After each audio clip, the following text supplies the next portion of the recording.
Bueno, este es otro capítulo de mm, la historia de mi prima Raquel. No se olviden de darle un me gusta y compartir mi canal.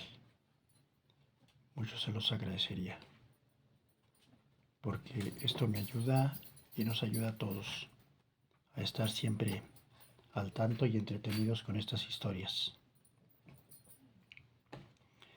Noviembre y diciembre transcurrieron rápidamente. La prima Raquel y yo nos amoldamos a un programa que, al parecer, no nos acomodaba a maravilla, cuando el tiempo así lo permitía. Raquel se pasaba la mañana en los jardines guiando a Tamlin y a los jardineros en las tardes, o vigilando los adelantos del paseo escalonado que habíamos resuelto hacer en tanto que yo iba por la finca ocupado con mis trabajos habituales. Nos reuníamos a las 2:30 para tomar algún alimento, por lo general frío, jamón o torta, con un poco de pastel. Esta era la hora en que comían los criados y nos servíamos nosotros mismos. Entonces veía yo a Raquel por primera vez en el día, pues invariablemente tomaba el desayuno en su habitación. Cuando estaba yo fuera recorriendo la finca o en el despacho, oía sonar las 12 en el reloj de la torre, a lo cual seguía casi en el acto el estruendo de la gran campana que convocaba a los trabajadores a comer. Descubría en mí una agitación creciente, una repentina ligereza de corazón. Me consumía la impaciencia por llegar al comedor. De ordinario mi prima estaba allí antes de que yo llegara para darme la bienvenida y desearme los buenos días. Con frecuencia Rachel colocaba una espiga al lado de mi cubierto, a manera de ofrenda, espiga que yo me ponía en el ojal, o bien habría dispuesto algún nuevo cordial para que lo probase. Una de estas infusiones de hierbas de las que al parecer poseía cientos de recetas. Una vez que había concluido el almuerzo, mi prima subía a su habitación a descansar y así, era martes o jueves, disponía que trajesen el carruaje y, conducida por Willington, iba a devolver las visitas que le habían hecho los vecinos de la comarca. Yo no volví a verla hasta la hora de la comida. A las 5 y a las horas intermedias se convertían en un lapso solo tolerable por el interés de la velada. Durante toda la tarde experimentaba yo un sentimiento de apremio. La impaciencia por acabar corría a tiempo y lanzaba una mirada al reloj de Ambrosio. Apenas las 4:30. A mi vuelta a casa por las caballerizas me enteraba enseguida de si Raquel había regresado ya, porque hallaba el carruaje en la cochera, entraba yo en la casa y al atravesar la biblioteca y el salón encontraba desiertas ambas habitaciones. Y esto quería decir que mi prima había subido a descansar en sus aposentos. Me cambiaba entonces de ropa, bajaba de la biblioteca para esperar a Raquel. Mi impaciencia se agudizaba conforme las manecillas del reloj y se acercaban a las 5. A fin de percibir sus pasos, dejaba yo abierta la puerta de la biblioteca. Distinguía primero el pataleo de los perros, para los cuales yo nada contaba ahora y que según seguían a Raquel como su sombra. Y enseguida el crujir del vestido de mi prima en la escalera. Este era para mí, me figuro, el momento más apreciado del día entero. Había no sé qué en aquel rumor que provocaba en mí tal sacudida de gozo anticipado que apenas si sabía qué hacer o qué decir cuando ella entraba en la pieza. Secope venía a anunciarnos la comida y pasábamos al comedor para ocupar nuestros sitios. Yo a la cabecera de la mesa, mi prima a la derecha, y parecíame que esto había sido siempre así, que nada había en ello de nuevo y nada raro. Con todo, si siempre hubiera sido así, no me habría parecido tan emocionante como ahora, cuando el simple acto del comer y beber se convertía en cierto modo una aventura desconocida. No siempre nos instalábamos en la biblioteca. En ocasiones Raquel me invitaba a acompañarla al piso alto, al tocador de la tía Febe, y allí extendíamos sobre el suelo los libros y planos de jardinería. Abajo en la biblioteca yo era el anfitrión, mas aquí en su tocador lo era ella. No estoy seguro de que esto no fuese más que o más de mi agrado. Allí descartábamos toda ceremonia. Sicombi no estaba presente para importunarnos. Por quién sabe qué brillante alarde de tacto, Raquel le había hecho prescindir del solemne servicio de plata para el té. Y mi prima preparaba una tisana para los dos. Costumbre europea, esta que, decía ella, era muy eficaz para los ojos y el cutis. Aquellas horas que seguían a la comida transcurrían con excesiva prontitud y yo solía contar con que Raquel se olvidase de preguntar la hora. Mas el desdichado reloj del campanario, demasiado próximo a nosotros para hacer sonar las 10 sin ser escuchado, daba al traste invariablemente con aquel bienestar. No imaginaba que fuese tan tarde, solía observar Raquel, levantándose y cerrando los libros, y yo bien sabía que esta era la señal de despedida. Ni aún me valía la triquiñuela de demostrarme en la puerta charlando, o de demorarme en la puerta charlando. Habían dado las 10 y debía marcharme. A veces mi prima me alargaba la mano para que se la besase. Otras me presentaba la mejilla. Ocasiones había en que me daba palmaditas en la espalda, como lo había hecho con un perrillo. Jamás volvió a acercarse a mí a tomarme la cara entre las manos, como lo hizo aquella noche en que la hallé en la cama.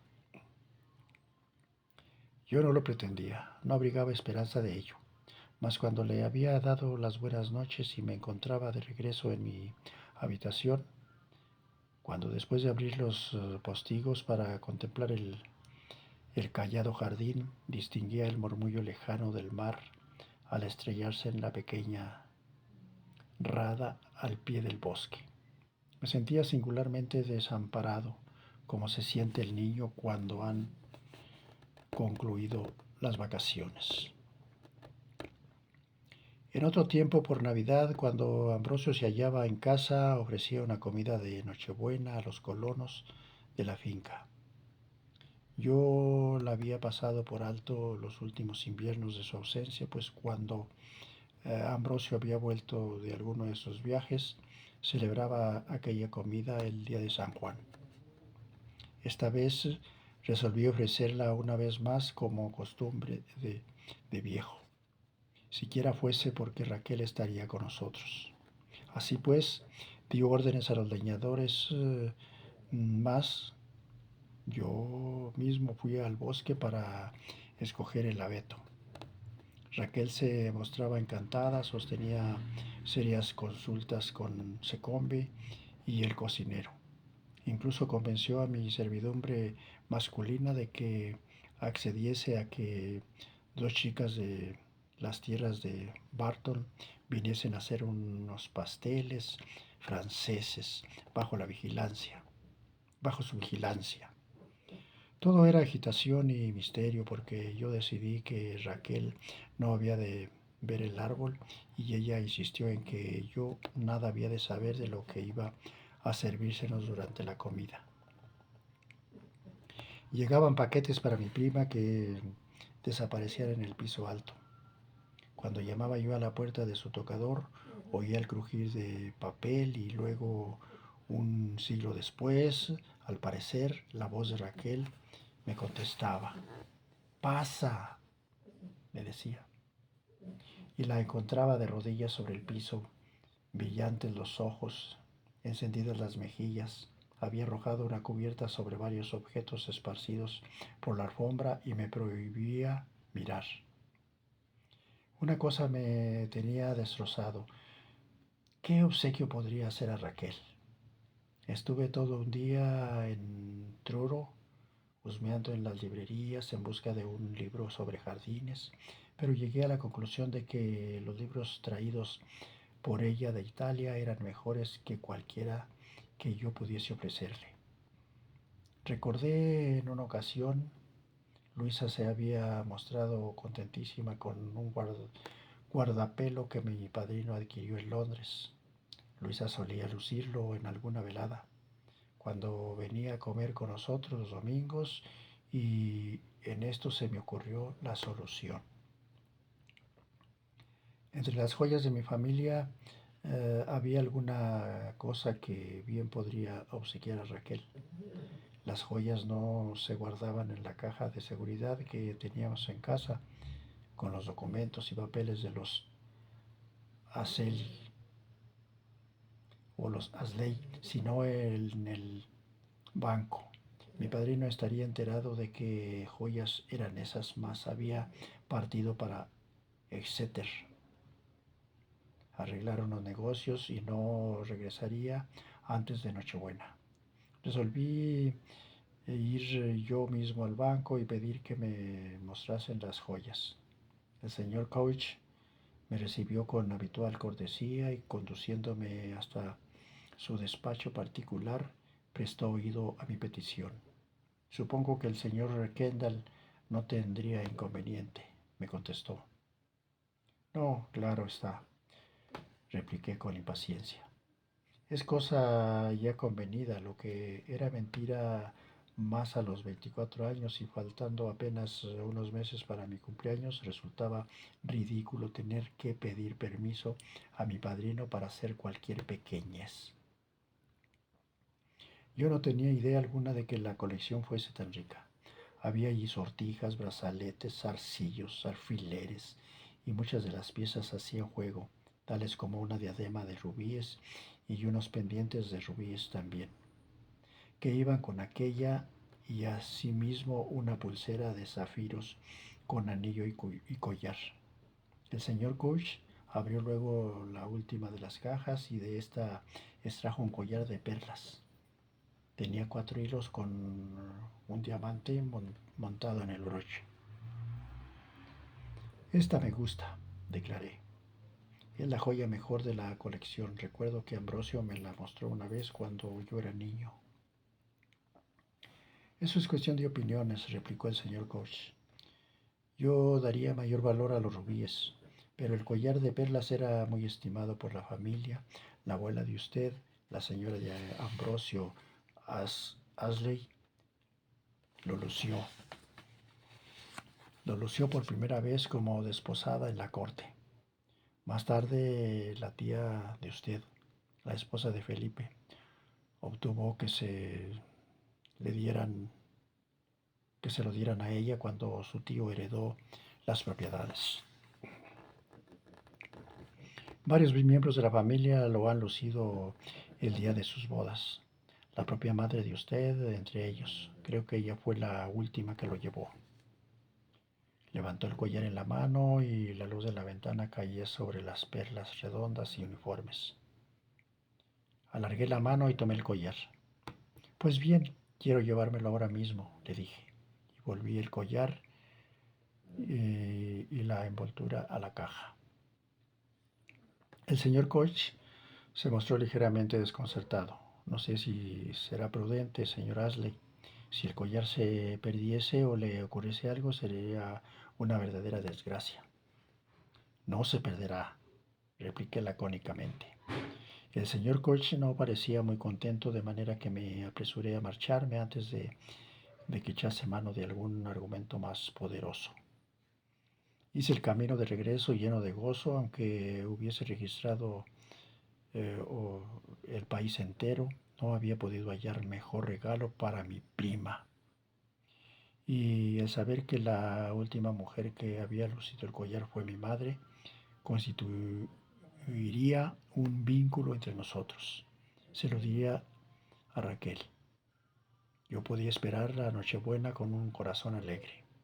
La comida debía comenzar a las 5. Los Kendall y los Pascoe serían los únicos invitados de los de coche, según la expresión. Los demás vendrían en jardinera o en carreta, o incluso a pie.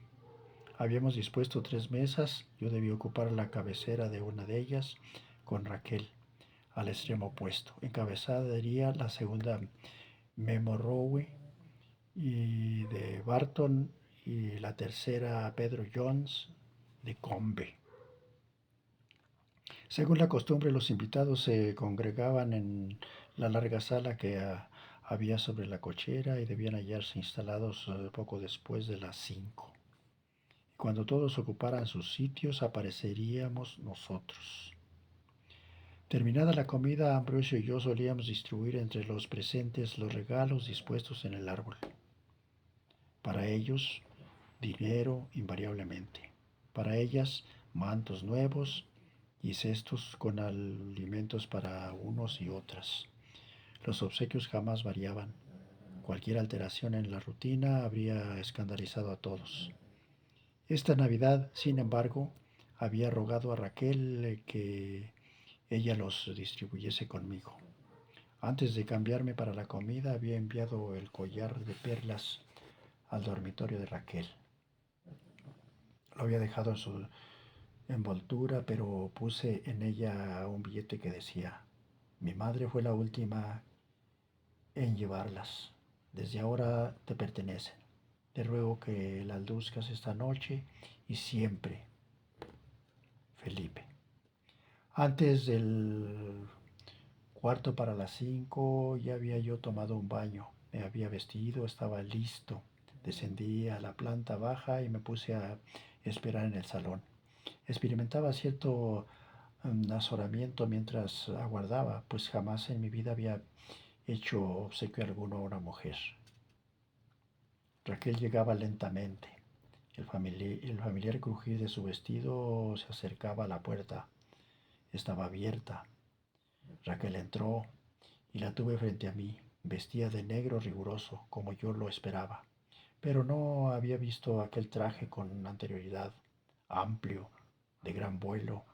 Iba ajustado apenas al busto y la cintura, y tenía la tela un lustre particular, como si la luz se reconcentrase en toda ella.